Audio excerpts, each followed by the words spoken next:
Perfect. All right, guys. First of all, thank you for coming here today. It's a beautiful sunny day, and you could be anywhere else, but you chose to be here, and I really appreciate it. Okay, because you're not. We're used to living in a time where everyone gets paid to do everything, and you're not getting paid. You're not getting paid, but you're here. Showing that your signs of friendship, and I really appreciate it. And I'm sure that will be profitable for all of us. I'm sure you'll be profiting somehow, learning a little bit more than you already know. But above all, I really want to thank you for being here today. Okay, what we're going to do to start with, since this is the first out of 4 classes, is we're gonna start talking about our experience with the English language, and the experiences we've had along our lives, and if we have studied before, if we have lived overseas, or how long have you guys been living in Australia. So everyone will talk a little bit about their experience and how much English they know and how much they've studied. Mind you that we're not here to make fun of each other, or if someone knows more than the other, that's a good opportunity to share your knowledge. And one thing I learned about English, there's a lot of people who think, oh, you think you just because you're a teacher, you're better than. No, I don't think I'm better than anyone. One thing that studying English, I've been studying English now for maybe 20, almost 30 years. And one thing I learned is to be humble when it comes to learning a language, because there is a long way to go. You're always learning, and you'll be learning all your life. And it doesn't matter how much you learn, there will always be some more. There will always be something that you're learning, something simple or complicated. And so, yeah, it's always a learning experience and a learning curve. And I'm sure we'll have a great time. So we'll start by introducing ourselves and talking a little bit about, what we like doing in our free time, our hobbies, and also what we have done when it comes to studying English and learning English. Okay, I'll start by introducing myself, just making sure that everything's all good here. Okay, so my name is Fernando, as you guys obviously know, and I'm not teaching at the moment, but I've taught English for about 14 years, which is a very long time. I came to Australia when I was 18 years old. I was very lucky and blessed to have an opportunity to live in Tasmania when I did, which was 25 years ago. That was before Brazilians started talking about Australia. So going to Tasmania was a very different experience back then, because we come to Australia now and you have a job, you have mates that speak Portuguese. You have, everything is easier. If you don't want to speak English in Australia nowadays, you don't have to. But at that time was a different Australia. Everything was different. Even Sydney was different, but Tasmania was very, very different. But that gave me the opportunity to learn English, and it was in a time when we didn't have phones, and I couldn't really call my mom or my friends. So everything was the beginning of internet. So sending emails, I would have to call my mom on the manual phone, analog phone in the middle of the night. And so I didn't really speak any English, any Portuguese for 7 months. It was just English on a daily basis, living with a family there. And that was amazing. That's the person I am today, and the amount of English I know is because of this opportunity of living in Tasmania, living with a family before internet, in a time where there was no other way. There wasn't I'm going to go see my mate who speaks Portuguese. I didn't have anyone that spoke Portuguese for almost a year. And then I lived in Sydney. After living in Tasmania for that amount of time, I lived in Sydney, and that was good. And back then, Felipe, when did you first get to Sydney? How long ago was it? March 2004. 2004. So that's about the same time when I was here. It was a very different reality to what we have now when it comes to the Brazilian community, wasn't it? Yes. Quite a few, but not as many as today. Yeah, he's totally right. And it was what was crazy about that time was that sometimes you lived, let's say, in Manly, but you had a job in Campbelltown, and that the opportunities were like that. Well, it wasn't like now. Oh, I have a job, mate. I've got a company here. My mate knows someone. It was a different reality. It was so yeah, it was good. And living here back then and having all this experience and coming back after 14 years because Brazil was so good. I was so happy with the government there. No, I actually wasn't, guys. It was after 14 years. It took me 14 years. I had my business, my English school, and every day I used to think, fuck, I miss Australia. I miss Australia so much. And what do I miss about Australia? This is what I miss, like the peace, how safe it is. I think this is one of the main things. The doors of my house are always open, and there's something special about this country. And I love it. And that's what made me come back after 14 years. And yeah, so everyone will talk a little bit about their experience. And so I think this is a good way for us to get to know each other and really understand a little bit more about each other. Iago, if you want to start, please. Well, I came to Australia in 2018. It was July, cold. Got to Gold Coast at first. Right. Lived there for around 7 months. I ended up meeting the guy that actually renewed my visa. Was Cabezas, our friend's Right. Our partner friend. Oh, in the he's. business. All Yeah, he right. had Cabezas still has a business. The Aussie. Yeah, they had a branch up there, right? Yes, Yeah. he was next to my first English school here in Australia. And then we became friends whenever I decided to move down to Sydney because back then I was living a easier life than you just exposed to us how it was to used to be here in Australia. Right. I had Brazilian friends. I was living Brazilian life in Gold Coast without having much of a challenging with my second language, and then I decided to come to Sydney to Perfect. not isolate myself, but try to get a different experience than the one I was having. And that's when I met Iko, and then I got introduced to all of you here, and it's been almost 6 years in Sydney, almost 7 in Australia. Right. And Yeah. and what about your experience with the English language? Did you have any previous studying experience back home or Very, very rare. I used to hate going to school. I mean, right. to English school after hours because you're young and never wanted to be inside. But I used to be more outside and playing and sports and shit like that. But then once I kind of became a bit more professionally saying a bit more interested in my profession, I decided I had to study English to go further. Okay. And then I studied for like one of those quick courses that you can do in Brazil. Right. Like everyone sells it as you're gonna be like fluent Fluent in 12 after eight, months? yeah, that Yeah. kind of stuff. I ended up falling for that shit, but I at least was practicing for a bit. Right. And And then when I how old decided were you back then? 20, I Right. think I Okay. did that course when I was around 20 or But 21. you obviously always liked and enjoyed the English language. Yeah, yeah, that was a dream of mine to be fluent, to be able Right. not only talk but understand what's going around as well. Like Okay. the first things when I first got here was being able to be here talking to someone and then just overhear and then understand what things are going around. Perfect. But yeah, and it's been a long journey now.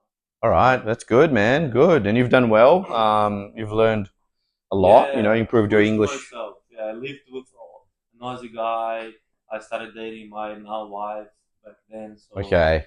all that changed from Gold Coast to Sydney, and like embracing the challenge made Right. me like progress very And quickly. if you had to compare the different realities between living on the Gold Coast and living in Sydney, what do you like? How would you compare it? How would you rate it? Do you prefer living here or I prefer here. I like Sydney most, but Gold Coast is different. It's more like it feels like holiday all the time, right? and I maybe because I wasn't very good in English back then, but I never felt very introduced to the community. It's Right. kind of mixed.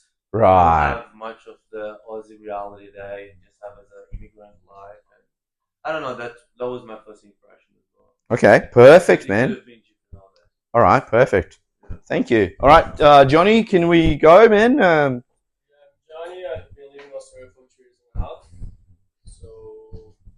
I choose Sydney because it's very similar to my place back home. Okay. We are like the same latitude, the weather is the same, even the lifestyle is the same, Perfect. and yeah, living the dream in So it Australia. was easy for him, for you, the transition of coming from a place that's got similar weather, similar lifestyle was a very quick and easy transition. Yeah, like just about the English that wasn't, was a bit tricky because I arrived in Australia like no English. I didn't have like background, just like my high school that was like the shallow English. Right. So I spent like 2 years working with basically just Aussies, so that's improved my English. I've been living with Aussie lady for 2 years and a half, so that's Right. improved my English also. Yeah. And how much experience, how much English did you know before you came here? To be honest, just vocabulary. Just I couldn't even like make a proper sentence in the right way. right. I arrived here, I couldn't like use the difference between will and past and future and stuff, are and is like basic things. But about the vocabulary, like I Yeah. knew a couple. So very little English and a lot of confidence, right? Yes. That's a good combination. Yeah. That is that's all you need to be able to speak well. And Brazilians have a lot of confidence. You compare a Brazilian person speaking English to most Asian students. Asians will know all the grammar, will know everything, but when it comes to talking, we're just much. Our social skills allow us to be much more you understand, right? So even if the person understands, they will understand you some way, and that's good, man. I think that confidence can help you a lot because one of the things that stops us from learning is fear of making mistakes. And the reason why kids learn so quickly is because they're not afraid to be judged. They don't care whether they make mistakes or if anyone will make fun of them. But as we start going older, we don't want to look like a fool. We don't want to be that person that's making mistakes. And the fear of making mistakes really holds us back. But it's through mistakes and making mistakes that one can really progress and learn more. And you've done really well, man. I remember meeting you when you first got here. You've come a long way, so congratulations. Okay, that's all right. Rodolfo, please. Yeah, I come to Australia in 2016, so pretty much almost 9 years. No, almost 9 years. Wow. Yeah, so yeah, 8 years and 2 months. Came to Australia with my wife. So I met all these guys. He's from the same city, hometown. So yeah, and I really enjoy this place. Really, really love this place to be honest. Yeah, all like just decided to come to Australia because it's a really safe country. Like a Perfect. different lifestyle. And yeah, and then yeah, when I was 20, I think it was my first experience with English. When you're 20 years old. Yeah, 20 years, 21 years old. I went to America by myself. Wow. Yeah, I lived in California for 1 year. Just as an exchange student. Yeah, no, just to the tourists, like did that for 1 year. As a tourist. As a tourist, Wow, yeah, that's yeah. a lot of tourism there. That's Yeah. good. But the problem is in California, it's everyone speaks Spanish. But yeah, All right, so it was easy for you to communicate because obviously Portuguese yeah, has a lot of yeah, similarities with exactly. Spanish. Yeah, Right. and that's it. So I've never been to schools, like always paying like private classes. So you did have private Yeah, classes yeah. But because no, like what? 1 or 2 months. Because you used English at your previous work in Brazil, in your previous job in Brazil, right? Yeah, exactly. I'm working international trading. So yeah, I'm using a lot of English at work. Perfect. So English has always been present, even in the workplace for you, back home before coming here. So you had always Yeah. been in contact somehow with the Yeah, language. yeah. I just have to focus a little bit more in my grammar. Right. Yeah, I just like I said, to learn my English on the street. So, yeah. Perfect, man. You're doing well. You communicate very well. I think everyone here communicates really well, and I think that's the number one thing. But there's always room for improvement. It really depends on what you want. If you're happy with how much you achieved, that's fine. But if you feel like, man, I'd love to learn some more and to improve my English a little bit more, the best way to do it is reading. There's no better way to learn to improve any language than reading, and it's hard. We live in a crazy world where everything is, well, our lives are busy, and when we're not busy, instead of using our brains to learn something useful, we go on Instagram and check stuff that most of the time doesn't really add any knowledge to us. But our brains are just so tired that you kind of so it's hard. I'm not gonna say it's easy. It's really hard. I've got many books I'd like to read, but it's much more convenient to be on Instagram and do all this stuff. So yeah, it takes it obviously takes some effort, but if you're willing to improve your English and how much you know, it can be done. All right, thank you, Felipe. Next one, please. All right. Felipe, I came here in March 2004 after finishing uni in Brazil. Back then, like there was still a lot of people going to California from Brazil. Right. Australia was kind of starting to attracting people. I think like one of the main reasons is that even though you have the limitations with the visa to work, you still could work here. Right. And if you go US, you pretty much you gotta do illegal work. Then I had a few friends here, and then I just decided to come Perfect. And what did you study back home? back home. I did environmental management.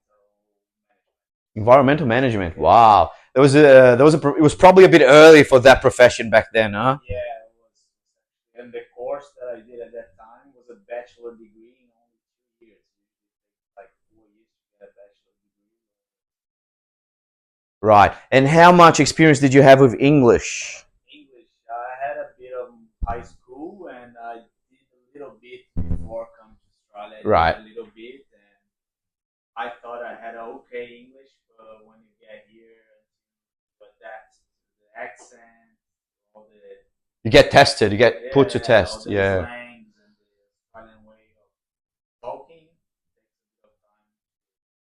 To get used to it. Yeah. All right. And so, all right. Obviously, you've had more than have a lot of it. You've had a lot of experience because practice is the best possible experience one could have. And having 21 years almost of experience, I think that puts you in a very good place, right? It does, it does. But I remember the beginning, like especially when you get here, you live with your friends, Brazilians, and then you start freaking out because if you time how much time you spend speaking English on that day would be less than 10 minutes. Right. And then for me, the main step up was when I started dating an Australian girl, and that was what boosted my Oh, English. you really boost your English to a Yeah. next okay to a next level. That's good. Your English is really good. Everyone here has really good English, and some of you I met back home, and I've seen you come a long way. A good example here is Prematurov, Guilherme. He's yeah, he's come a long way, and then it's good. It shows perseverance. It shows determination, and I think it shows a little bit of intelligence too. Because how can you be here for 20 years, 15 years, and 10 years, and and you still cannot? When I mean communicate well, I mean communicate at an okay level, a decent level. You know, people understand you. It's never going to be that natural because it's not your first language. But sometimes all you need is to pay attention. Sometimes people correct you in a very subtle way. You say something wrong, a native speaker will correct you. But you're so focused on yourself that you don't even notice the correction. Oh, yeah, yeah, okay, thank you. And you got to be smart. You have to be smart when people correct you. I don't like correcting people that much because it hurts a lot of the ego. We have this ego thing. I don't care. As I'm saying to you, I'm very humble towards English. When I lived here, I went back to Brazil. I was 20 years old. I went knocking on every single school, English school, and saying, I speak English better than any of your teachers. That's how cocky I was. Like very, very stuck up. I speak English better than any of the teachers here. And I did. I did speak English. Speak. That's that's very true. I spoke, but I didn't know any of this. I didn't know any of the grammar, we say things the way we say, why do we have ing and we don't have ing? Why do we have s? Why do we have es? Why? I didn't know any of that. And it was through teaching all this time, all these 14 years, that I just learned so much. I understood why. So that's why you use do and does and not ing. And then, so I learned so much teaching. And then I went to uni in Sao Paulo. It was a university course that I went once a week. I would teach English in Sao Paulo at Volcom and Rusty and all the companies there. And then I would go to PUC University to study interpreting. And that, at that course there, I was like, whoa, it's next level. Like, I think I know a lot, but I don't. You go into this room, into a booth where you put the headphones on, and then you're watching, prime minister talking about the economy of a country, or a president talking about the political situation of a country, and you have to listen to all of that and say it out in your language, in Portuguese. And I was like, oh my God, I don't even know the words in my language. So I have no idea of these words in English either. So it was just very, very humbling. And that made me understand that English has so many technical areas.